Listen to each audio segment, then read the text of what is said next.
Kyiv attack पर Ukraine ने किया है दावा, ज्यादातर अटैक फेल कर दिए गए हैं। ये दावा यूक्रेन का, ज्यादातर मिसाइल और ड्रोन हमने हवा में ही तबाह कर दी, ये कहा गया है यूक्रेन की तरफ से इन रूसी हमलों के बाद। तो पुतिन का कीव कैप्चर प्लान क्या है ये समझना भी आपके लिए जरूरी है और इसके लिए एक नहीं कई प्लान सामने आ रहे हैं। प्लान नंबर 1, उसकी जानकारी आपके सामने जल्दी से रख देते हैं। कीव पर 3 तरफ से हमले की प्लानिंग और ऐसे में एक साथ हवाई और जमीनी हमले इस दौरान किए जा रहे हैं। प्लान नंबर 1 के तहत किस्तेन, चेर्नोबिल, प्रिलुकी की तरफ से हमले किए जा रहे हैं यूक्रेन पर। जी हां, प्लान नंबर 2 क्या है? रूसी सेना का कीव पर ज्यादा फोकस, ये नजर आ रहा है। हमले में क्रूज और बैलिस्टिक मिसाइलों का किया जा रहा है इस्तेमाल, बड़े हमले अंजाम दिए जा रहे हैं। सभी हथियार कीव के करीबी बॉर्डर पर नजर आ रहे हैं। प्लान नंबर 3 की बात करें तो कीव का संपर्क दूसरे हिस्सों से काटने की रणनीति के तहत काम किया जा रहा है। पोलैंड से कीव को जोड़ने वाले जाइटोमिर शहर पर हमले की खबर भी सामने आ रही है। पश्चिमी देशों से मदद जाइटोमिर से कीव पहुंचती है, ऐसे में यहां पर संपर्क तोड़ने की कोशिश समी। जी हाँ, और सिंघल साहब हमारे साथ मौजूद हैं। सिंघल साहब, किस तरह से आप देखते हैं मिशन कीव या कीव कैप्चर प्लान जो व्लादिमीर पुतिन का नजर आ रहा है, उसके पीछे इस बार मंशा क्या नजर आती है? एक तरफ ताबड़तोड़ हमले मैदान जंग में हमें नजर आ रहे हैं और दूसरी तरफ स्ट्रैटेजी का जिक्र करना भी बहुत जरूरी है, समझना चाहेंगे आपसे। बिल्कुल आप सही कह रहे हैं समीर जी। आज जब जानते हैं 923वां दिन युद्ध का हो गया है जी, इसकी किसी को उम्मीद नहीं थी। और जैसा भी अभी जनरल साहब ने कहा कि यूक्रेन ने सोचा कि हमने एक हमला कर दिया और एक थोड़ा हमने कब्जा कर लिया एरिया का, तो हम बहुत बड़े तीर मार लिया। लेकिन हमें रियलाइज करना चाहिए रशिया बहुत बड़ी पावर है, उनके पास वार मशीनरी बहुत स्ट्रांग है। और अभी जैसे उन्होंने क्लेम किया कि हमने अभी 35 मिसाइल्स में से 22 मिसाइल हमने मार गिराई थी और ड्रोन को हमने मार गिराया है, लेकिन जैसी पिक्चर आप दिखा रहे हैं वो क्लियरली शो कर रही है कि काफी जो है वहां नुकसान हुआ है। तो स्ट्रैटेजी इसमें रशिया की बहुत सिंपल है कि वो यूक्रेन को पूरी तरह से बर्बाद करना चाहते हैं और कीव पर जो उनका ओरिजिनल प्लान था जब इन्होंने अटैक किया था शुरू में, उस पर अब ये फिर से काबिज हो गए हैं।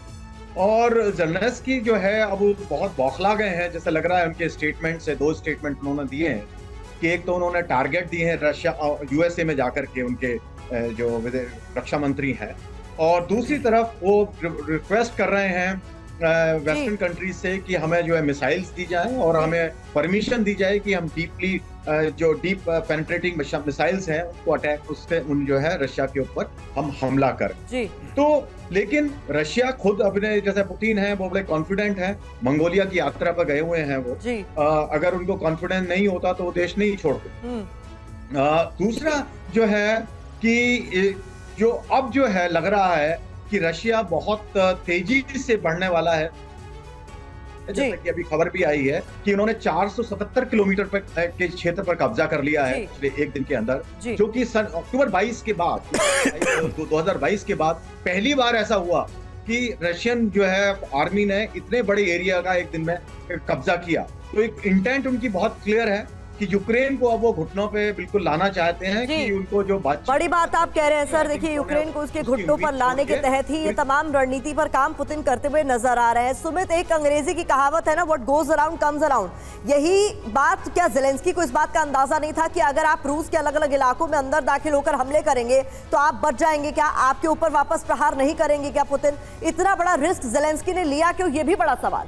देखिए, बिल्कुल अगर आप देखें कि रूस ने पिछले 2.5 साल में डॉनबास या उसके इलाकों में बढ़त जरूर बनाई। ज़ेलेंस्की को पूरी उम्मीद थी, उनकी रणनीति भी हालांकि बहुत अच्छी थी, सरप्राइज बहुत अच्छा दिया कुर्स के अंदर। उनकी रणनीति थी कि हम कुर्स में घुसेंगे, बेलग्रेड में घुसेंगे तो रूस की जो ऑफेंसिव ऑपरेशंस की जो टीम है या फिर आप जो उनकी सेना है वो ज्यादातर इन्हीं इलाकों में आ जाएगी। और फिर जब डॉनबास के जो ऑफेंसिव आप कह सकते हैं कि जो बॉर्डर्स हैं वो खाली होंगे, उनके इलाकों से वो निकलेंगे तो हम फिर उधर अटैक कर देंगे। तो ये एक रणनीति थी, इसीलिए 17 अलग अलग जगहों में बैकअप टीम्स को बैठाया गया था, मशीनरीज को बैठाया गया था कि जब ये ऑपरेशन स्टार्ट होंगे तब ये टीमें वहां पर पहुंचेंगी और फिर हम दोबारा से उन इलाकों को रीगेन कर लेंगे। लेकिन हुआ उल्टा, रूस ने अपने किसी ग्राउंड फोर्सेस को अभी कुर्स्क के इस इलाकों के अंदर ज्यादा मूव नहीं किया है। वो सिर्फ ज्यादातर एयर स्ट्राइक्स कहां पे कर रहे हैं, कीव के आसपास के इलाकों में, उन 17 लोकेशंस में, क्योंकि उनको पता है कि एक बार ग्राउंड फोर्सेस अंदर घुस गई तो फिर उनको इंगेज कर लिया जाएगा और लंबे समय तक रहेंगे। और अगर पीछे से जो लगातार जो एडवांस फोर्सेस हैं, एडवांसेस हैं, वो अगर कुर्स्क में पहुंच गए तो फिर एक तरीके का ट्रैप होगा जहां रशिया फंस जाएगा। रशिया बहुत अच्छे से समझता है